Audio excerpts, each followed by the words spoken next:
Menma! Menma! Bilis na! Menma! Bilis na niyo! Malis na kayo rito! Menma! Bilis! Kaya niyo na!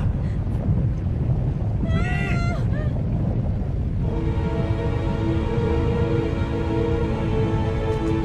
Masama to.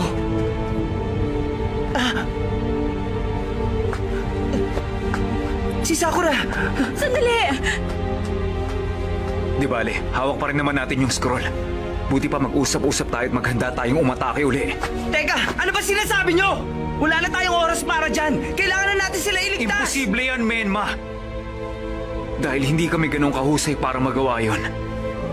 Hindi ko pwedeng basta ibigay ang buhay ko para sa hindi ko kilala. Hindi. Oo, mga ninja tayo. Pero mga tao pa rin tayo! Pero! Paano kung namatay ka? Masyado kami nag-alala sa'yo, Menma. Buong-buong paniniwala ako sa'yo. Iiwan ko sa'yo ang Konoha, Naruto. Dahil ang tunay na bayani, nakahandang protektahan ang lahat ng nabubuhay sa mundo! At ang bayan namin, hindi ko yung pababayaan! Babalik din ako agad. Kapag hindi ko pa siya inasikaso rito, magiging mas malaking banta pa siya kaysa sa QB pagdating ng panahon. Wala nang natitirang pag-asa para sa inyo. Wala na!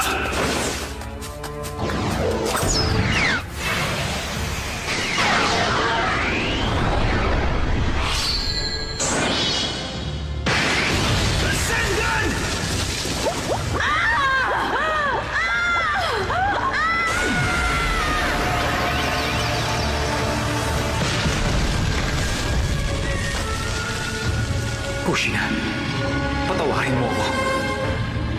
Hayaan mo, kaya ko pa. Minato.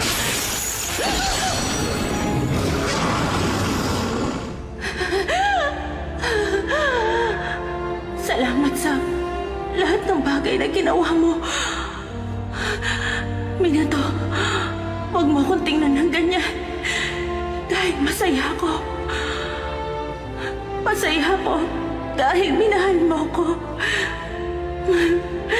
Kung sakaling maghangad ako ng hinaharap kung saan mabubuhay ako at magkakasama tayong tatlo, sigurado akong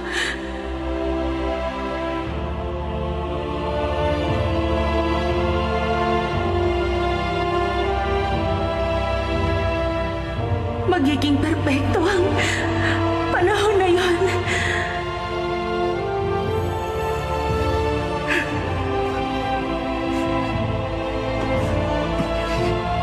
Ikukulong ko ang QB sa loob ni Naruto. Kasama ang natitira mo pang chakra. Pero anak natin siya. Hanggat maaari, ayoko sanang bigyan mo ng ganong kalaking pasanin si Naruto. Para sa balanse ng Bidyo, para sa bansa, para sa bayan. Ba't si Naruto magsasakripisyo para sa mga yon? At ikaw bakit kailangan mo magsakripisyo para sa isang tao katulad ko?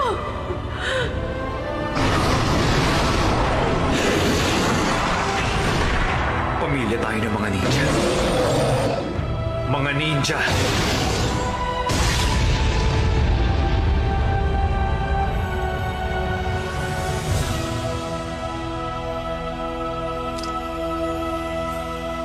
Matagal natin siyang di makikita.